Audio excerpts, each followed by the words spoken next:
Great players recognize that their dark side can either ruin them or be a great asset. The dark side is a really fiery aspect of yourself. It's unconscious, so you only see the effects of it sometimes. You need to get ahead of the dark side, because if the dark side takes over you and you haven't trained yourself to deal with that energy, you're going to look at what just happened and go, what the hell did I just do? How did I lose so much focus?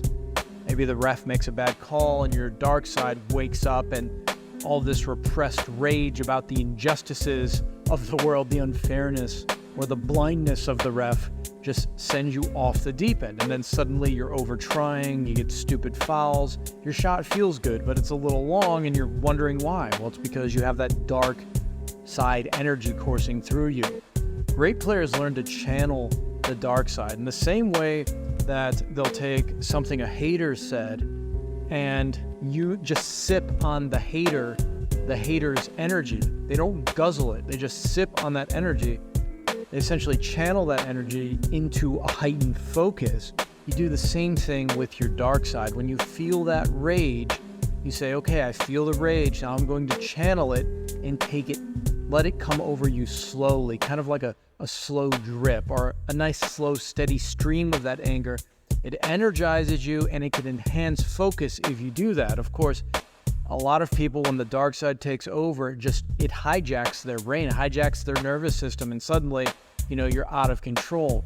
Sometimes the dark side, for me, I know this was true, as soon as I lost, as soon as like in a pickup game, I saw the ball go through the hoop and I lost the game. It was like, okay, where's the trash can? And how far can I kick the damn thing, right? But I was most of the time pretty good about during the actual game keeping my emotions in check. This wasn't always true, of course, but I think it's generally okay if after the game, some of that emotion, the dark side takes you over for a little bit. Don't do anything you're going to regret, but it's more, if you're going to be a great player, that's typically when it comes out. During the game, you channel it. Right? For the most part, you're going to have moments where you mess up and lose your temper and the dark side takes control.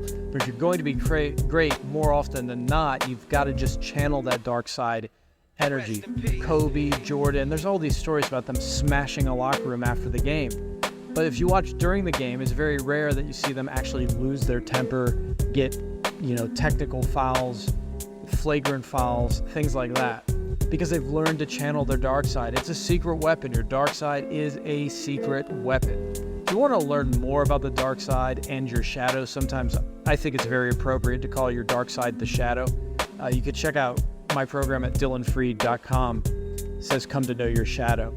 So it's a in-depth program, an in-depth look at the shadow if you want to go a little deeper. But as always, check out basketballbrain.com and check out boingvert.com for our new program, Hummingbird.